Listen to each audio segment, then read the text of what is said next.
C'è chi un giorno ha fatto furore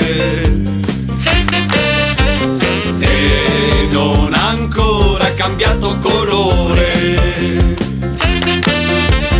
C'è chi mangia troppa minestra, chi è costretto a saltare la finestra, e c'è sempre lì quello che parte, ma dove arriva se